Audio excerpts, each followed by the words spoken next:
Napoleon Bonaparte rose to power on the wave of the French Revolution. Just before the turn of the 18th century, he engineered a military coup, making him the first consul of the French Republic. He solidified his position as a military dictator when, in 1804, he was crowned as the first emperor of the French. Napoleon's rise and fall depended on his military prowess.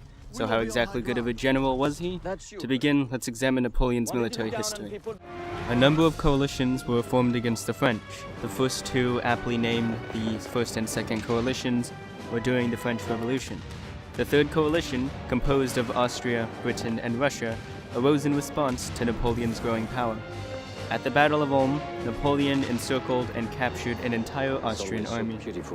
At the Battle of Austerlitz, against his marshal's advice, he engaged with the allied Russian and Austrian forces. He intentionally weakened his right flank in an attempt to draw allied forces away from their center. Having succeeded in this, his men broke the center of the allied line with a bayonet charge. Legend has it that as Russian troops were fleeing the battle over the ice, Napoleon ordered his cannons to destroy the ice in front of the men. 200 to as many as 2,000 men died in the freezing water. His victory destroyed the 1,000-year-old Holy Roman Empire, which he turned into a satellite state. When Prussia declared war against France in 1806, kicking off the Fourth Coalition, Napoleon invaded in a lightning war, less than 20 days in length.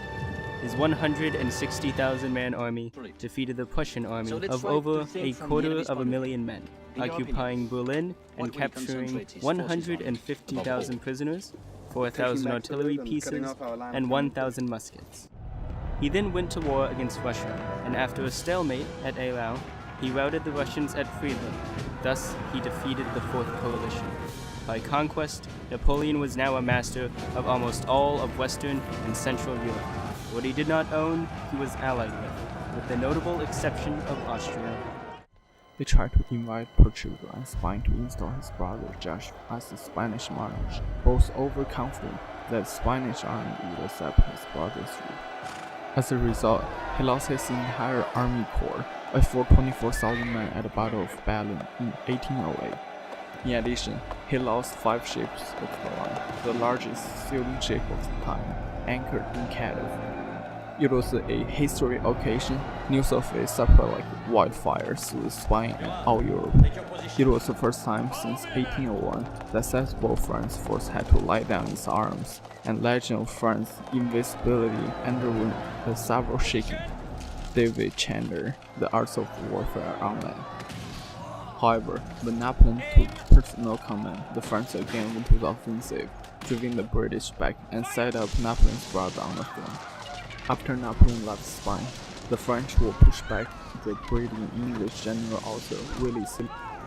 Despite his eventual victory over the Fifth Coalition, Napoleon experienced his first major defeat as a battlefield general against the Austrians at the Battle of Aspern-Essling. It is at this point that the sheer size of French military operations becomes too much for Napoleon. Even he cannot command the entire French military machine. Napoleon's luck finally turned against him in 1812, when he attempted to invade Russia with the largest army of men assembled in all of European history to that point. His troops were unequipped to deal with the harsh Russian winters, and many died of starvation and hypothermia. Napoleon's Le Grand Army lost nearly 500,000 men in that campaign.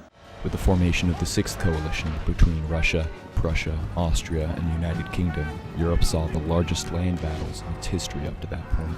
On all theaters of war, about 900,000 imperial soldiers were fighting against more than 1 million Allied troops.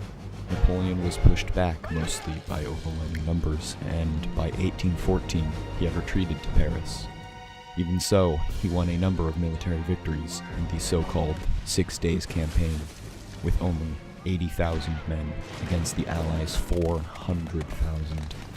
Fearing defeat, Napoleon abdicated, and on April 11, 1814, he was exiled to the island of Elba.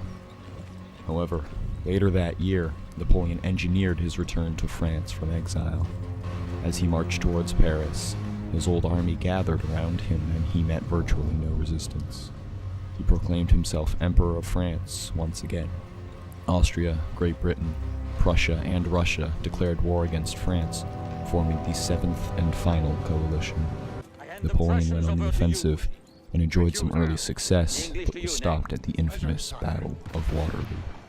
Recognizing that his only chance of victory was to defeat the Allies before they could unite, Napoleon engaged the British and Prussians near the town of Waterloo on June 18, 1815. A cavalry charge from the French heavy cavalry ran up against the English soldiers, arranged in squares, and was repulsed.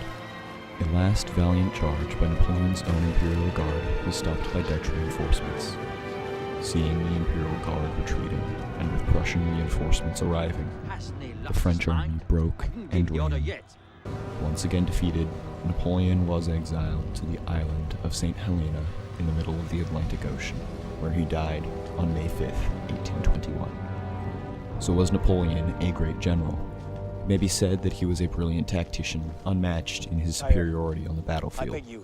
His legacy of military victories attests to this much, and he was a charismatic leader, inspiring the undying loyalty of his troops. He did commit a number of strategic errors, however.